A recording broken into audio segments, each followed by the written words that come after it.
What's up, guys and gals? This is Dog Sled Saga. We're doing episode number 1 of. If you don't know, Dog Sled Saga came out this morning on Steam, and I've been playing it since it came out, basically. It came out at like 10 o'clock, it's like 12:30 right now, and I started playing it, and this game is actually a lot of fun. It's a dog sled racing game, in which it's got a lot of like mobile components, so a lot of it feels kind of like a tappa game on your phone, but at the same time, it's got a lot of depth, and it's got a lot of interesting mechanics that I think I wanted to show off, so we're gonna do a short series, and we'll just see what everybody thinks about it, because I think very highly of this game thus far. If you are indeed interested in the game, check it out down below in the description, because I will have that arranged for you. Lovely. I will just have it put out maybe with some flowers, perhaps with, oh, I don't know, some incense maybe, although that's a fire hazard, never mind, I don't want to burn my house down, no incense, never mind. But Dog Sled Saga, it's $7.99, it's not that expensive, but it's a fun little game. It's in early access, so I think it's still being developed, but at the moment it feels like a remarkably complete game. I mean, I haven't noticed anything missing yet in the first couple hours of gameplay. It feels tight. It really does feel like I just bought this off the Android market or off the iPhone. Like,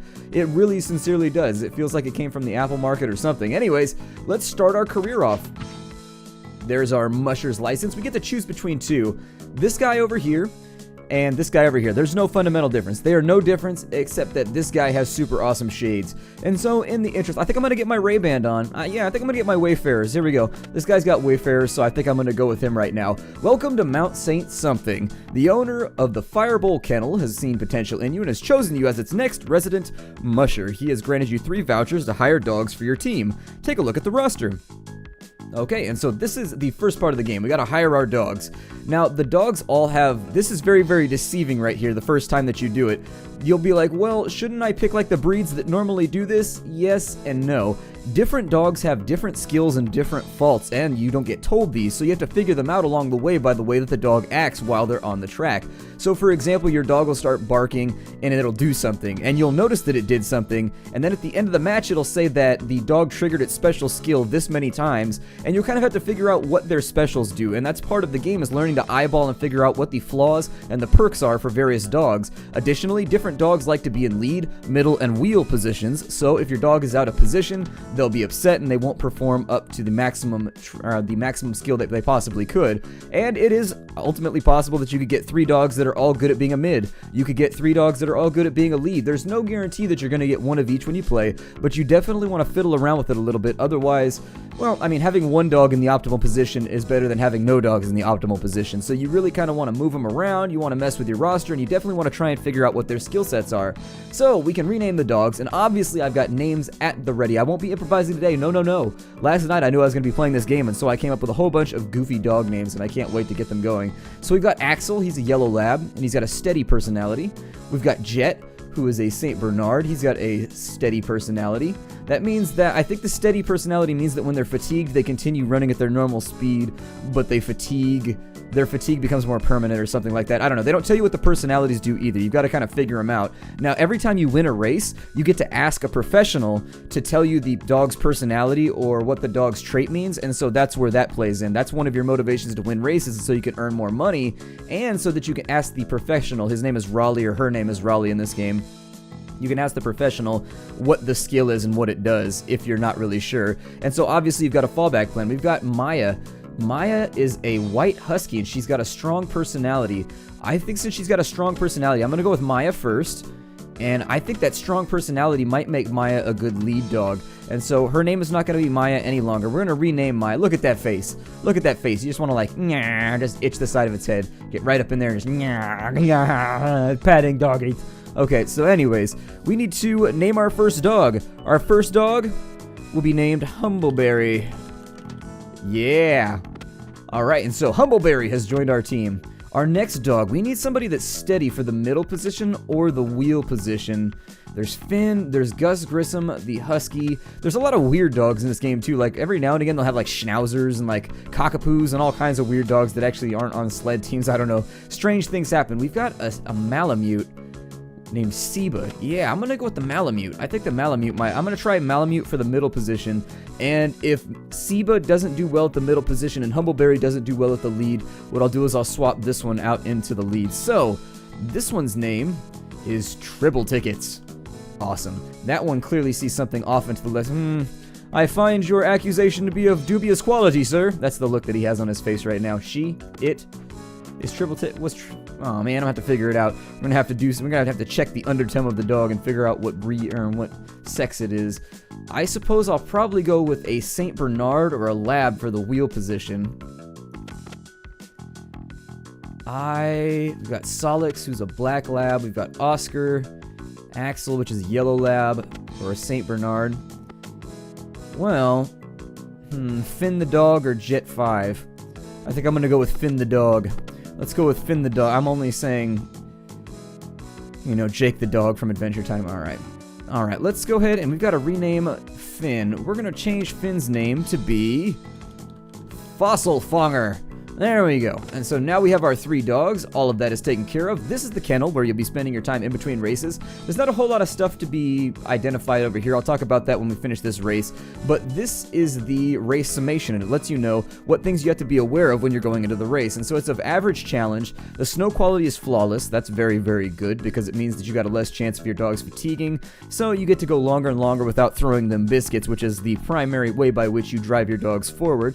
There's 1 tree, 1 obstruction, and occasional wind. The length of the track is medium and the weather is looking clear. We can only bring 3 dogs on this one, and the winnings for the first place dog, it's 400 snowflakes from what I can tell.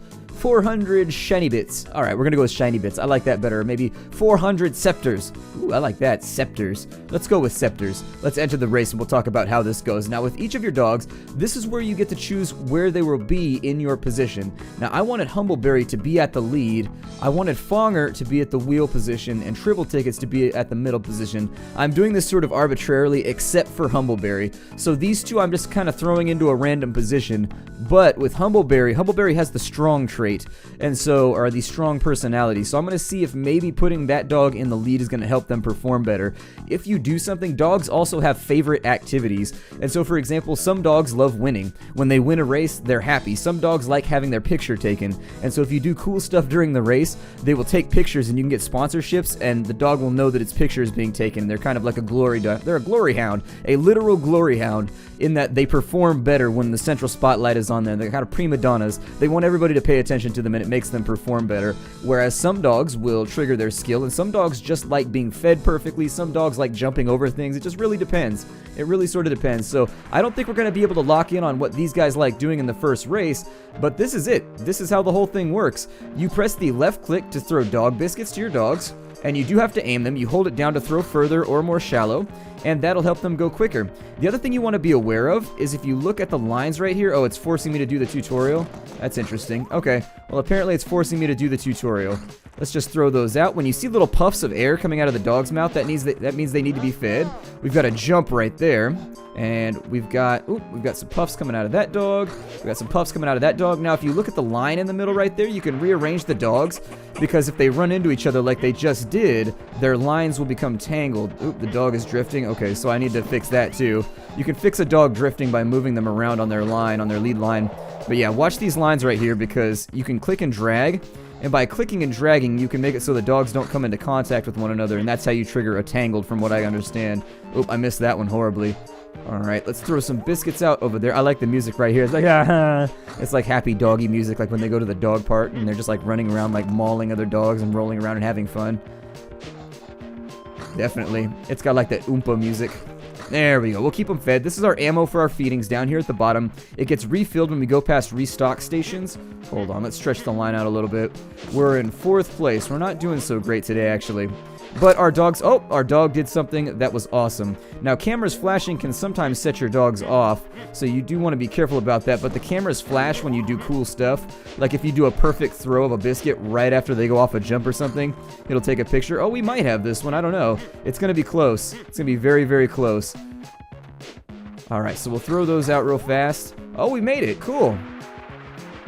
There it is, and with a final feeding, sometimes it's like a late hit for dog sledding. You gotta throw out the biscuit. Also, the secret to the speedy biscuits, I put methamphetamine in them. That's why my dogs run so fast, methamphetamine biscuits. So if you're having trouble with your dog sledding team, all I can say is maybe a little bit of a performance enhancement is underway. We won 400 scepters, or 400 snowflakes, 400 golden snowflakes. Is that what they trade in?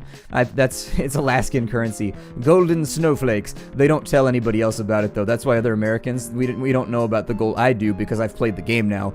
But Alaskans, they keep that on the down low. They trade in all of their dollars for golden snowflakes. Like one golden snowflake is like $20. And so they keep that on the down low, though, because they feel like the Fed and, you know, all of those government agencies might get slightly frustrated if they were undermining the currency of the land. But you know what? They're going to do it anyways because they're Alaskans, damn it. All right, on we go. We get our race summation right here, or the race summary. We got, okay, so everybody was subjected to their favorite thing. Now, it doesn't tell you what that favorite thing is, but if their favorite thing occurs during the course of a race, it raises their happiness. The favorite thing can be just about anything. Like I said, from jumping over rocks to getting fed perfectly to being rearranged on their line. I mean, honestly, just about anything can be the dog's favorite thing, and you've just got to kind of watch for it. So, for example, I think one of our dogs got happy after the cameras flashed, and I think it was Humbleberry, but you've got to pay attention, which anybody knows that spends any amount of time here at the Nerd Castle, that paying attention, that is a skill that I am heavily in debt with. I very rarely pay attention, and therefore I am in debt to it constantly. Skill. Skill is important. Skill increases, and it makes your dog better at running in general. Let's see. Actually, no, never mind. Okay, so skill makes it so that the dog's special ability occurs more often. Skill over here means that they get better at running in general. It makes them a little bit faster and they perform better. Now, I can tell you definitely between my 10th race and my first race, my dogs did get faster in the last playthrough, and I didn't swap out any of them. And so skill increasing, it decreases. Let's say you take a dog off your roster and allow it to rest until the next race. Every time you take it off your roster, the dog loses skill. But consistent races will allow your dog to become more and more skillful, so be careful about that. On this side, this is where we get to ask the professional what all these various things mean. Now, I know what heavy breathing means. I know what perfect timing is. Looking pleased and cameras flashing. I know what cameras flashing does. If your dog does something cool, it becomes more famous. It seems like there's some kind of subterranean, or I guess subderm. I guess it's some kind of, well, there's some kind of hidden subliminal skill system that determines the dog's famousness. And so as cameras flash, it means that that dog in particular is more famous than the others. And I guess that as you get more and more famous, you can be approached for endorsements, and you can like shave Nike swooshes into your dog's butt or whatever it is you like to do. I think I'll go with looking pleased, since that one's a bit more cryptic. It unlocks a new category. That little key means that I've never looked at it either, so that's good.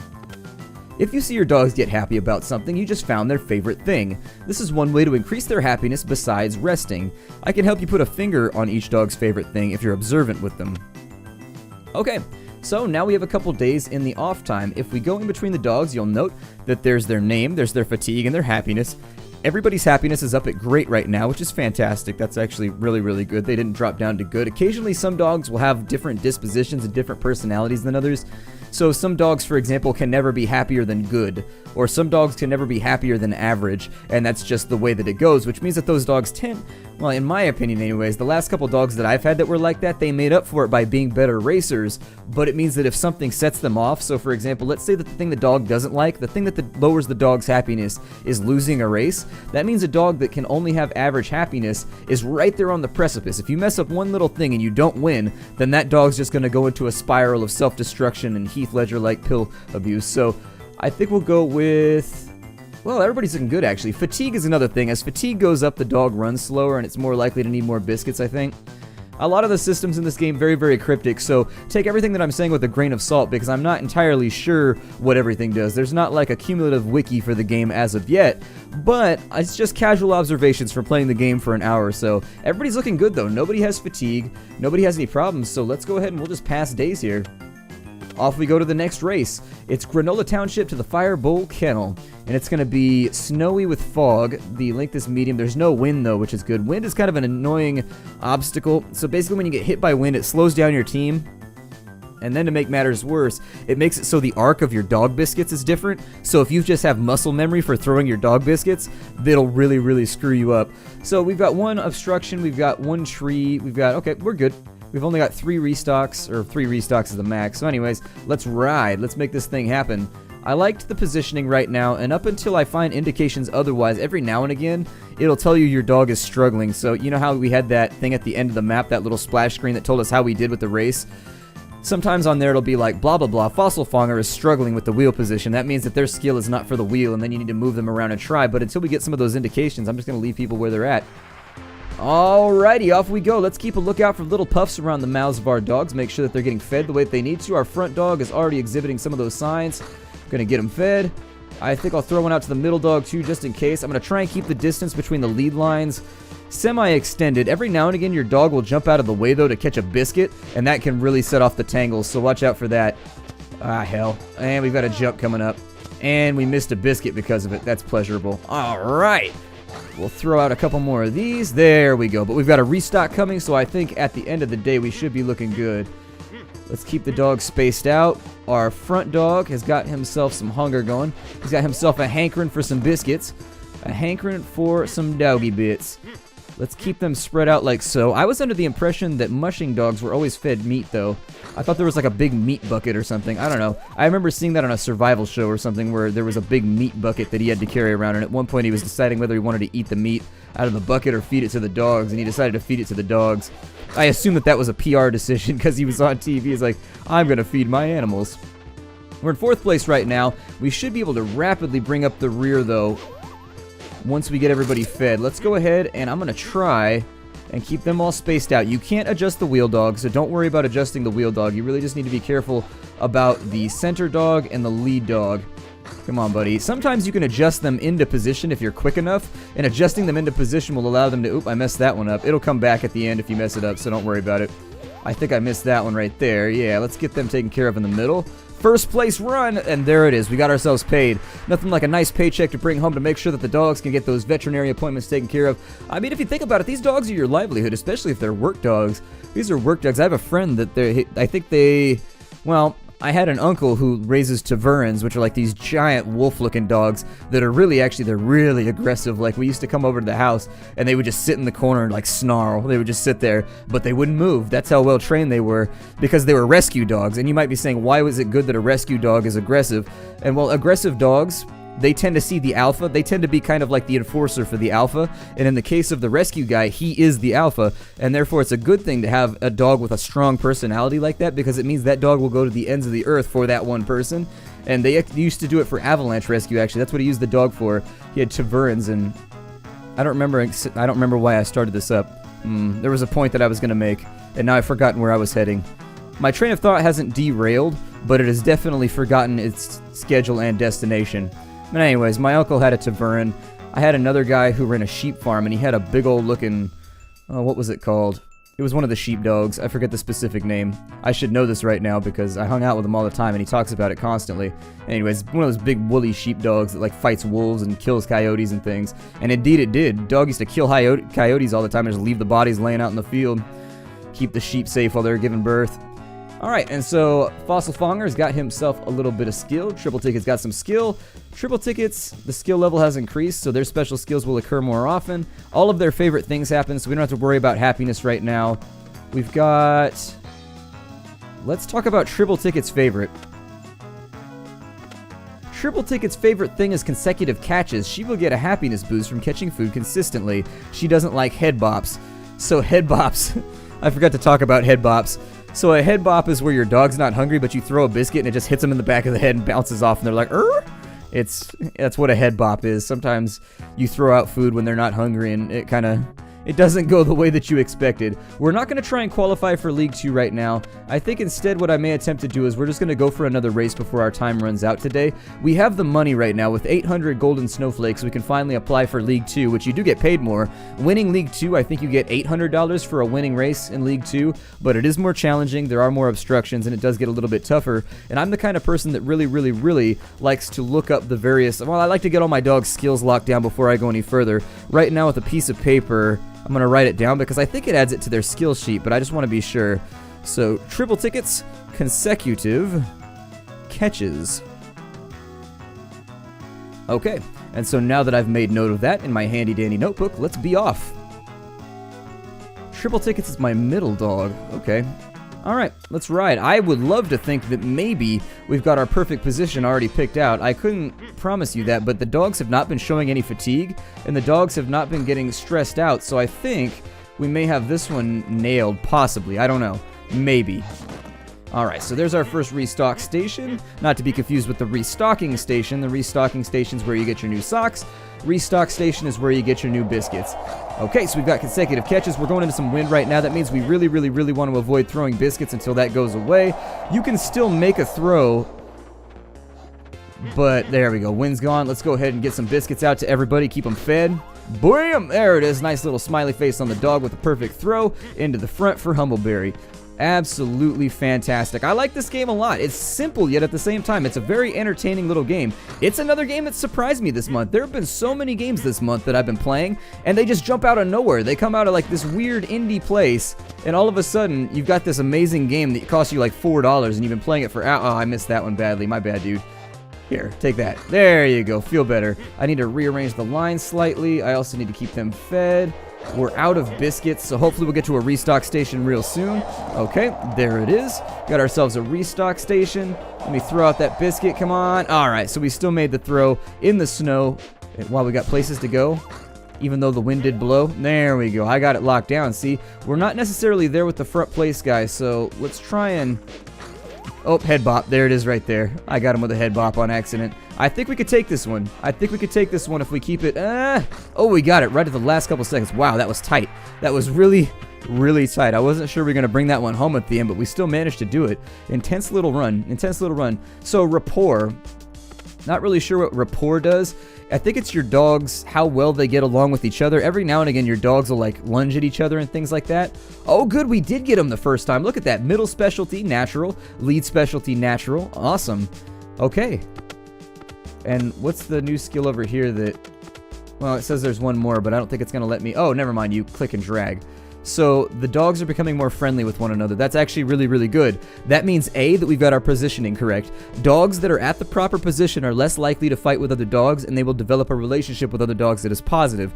If you have your dogs in the wrong position, they will fight, they will get tangled in their lines all the time, and the rapport will go down. They will be unhappy with each other because each dog is in the wrong position. Your alpha is in the beta position. Your beta is in the omega position. You see what I... Like, dogs have a position they want to be in this game, and if you can't get them there, your team will suffer for it. I think we've showed off the game for enough right now. My name is Splattercat. Please let me know down in the comments if you like this series and if you want to see more of it. I'm definitely recording more episodes today, so I think we'll bare minimum do 3 or 4 episodes just to give a little first look, first impressions series on the game. But I do like the game thus far, so I wanted to show it off. The game is Dog Sled Saga. You can get it for $7.99 on Steam. I've got the link down below. Support developers that do original games. If you like this game, if you think this game is an original concept, encourage the developer to keep making original games. Check it out, purchase it, $7.99. I'll see you all in the next episode. My name is Splattercat. Take care, everybody, and I do.